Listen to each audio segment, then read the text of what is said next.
the long con was purely delivered, and actually it successfully delivered the Right Honorable Raila Amolo Odinga into the opposition for the 5th time consecutively. And in this episode, I would like to share the nitty-gritty details as to why I strongly believe that 1. President Uhuru, 2. Martha Karua, and 3. the Right Honorable Raila Amolo Odinga are going to exit from the Azimio coalition sooner or later. It really sounds weird to enjoin the name of the Right Honorable Raila Amolo Odinga among the people to whom I believe are going to exit from the Azimio team, but I strongly believe just the way coalition of reform democracy crashed, that is exactly the same way that Azimio is going to crash. Just the way NASA crashed, I strongly believe that is exactly the path that Azimio has taken.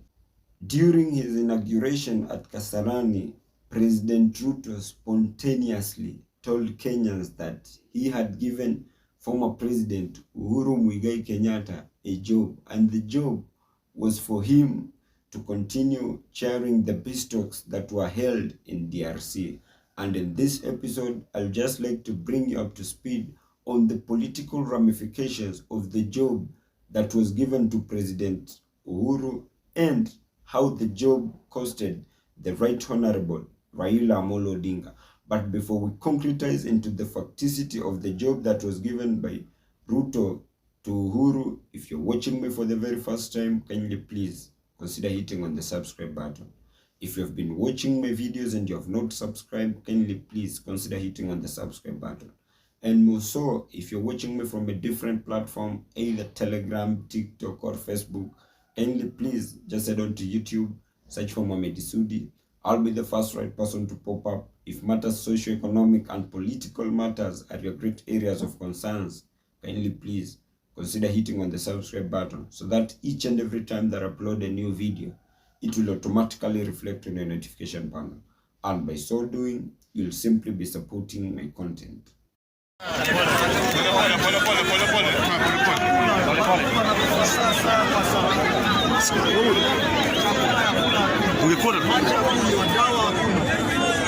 Tunalala nje, hakuna tabashi shiti.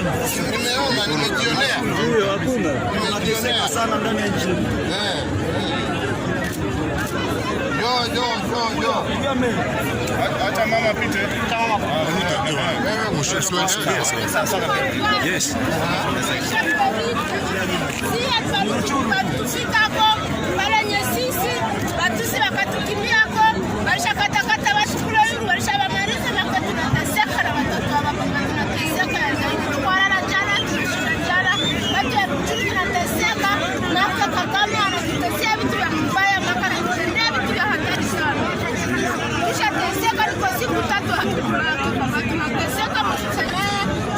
Vita ishe tuje nyumba.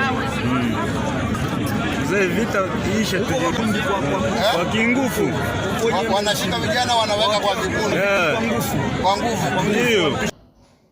Personally, I see former President Uhuru Kenyatta resigning as the chairperson of Azimio simply because how does he continue being the chairperson of a coalition of political parties that is mostly associated with demonstrations, while he is the peace envoy in the DRC talks.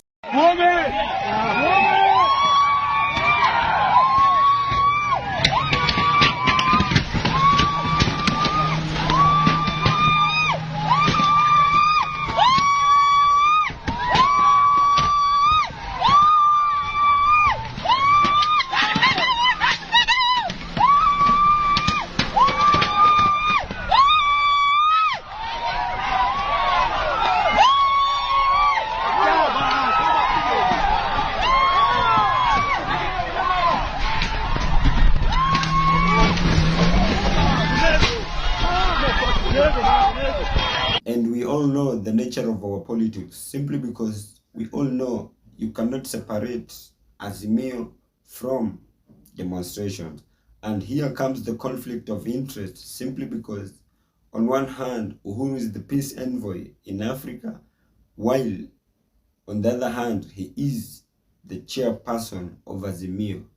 Then I tend to believe that how do you tend to restore peace in DRC when again your own political party is organizing for demonstrations in your country?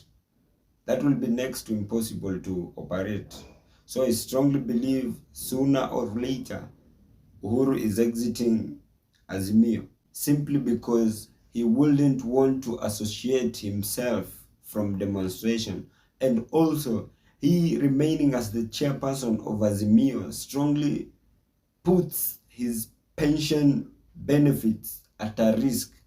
2 to 3 days ago, I heard the majority leader in the National Assembly, Kimani Ichung'wah, say that Uhuru had a lot of money and there was no need for him to be given his retirement package. But one thing this member of parliament forgot is that the retirement benefits and pension to be given to Uhuru, that is his right and not a favor as per the constitution, because that is exactly what the constitution stipulates. And so they have no any mandate to deny him that, simply because Moi and the late Kibaki were all billionaires, but irrespective of that, they were given their retirement benefits. When I hear an MP like Kimani Ichung'wah verbally diarrheaing in public that Uhuru has a lot of money and should not be given his retirement benefits, then I tend to question his credentials,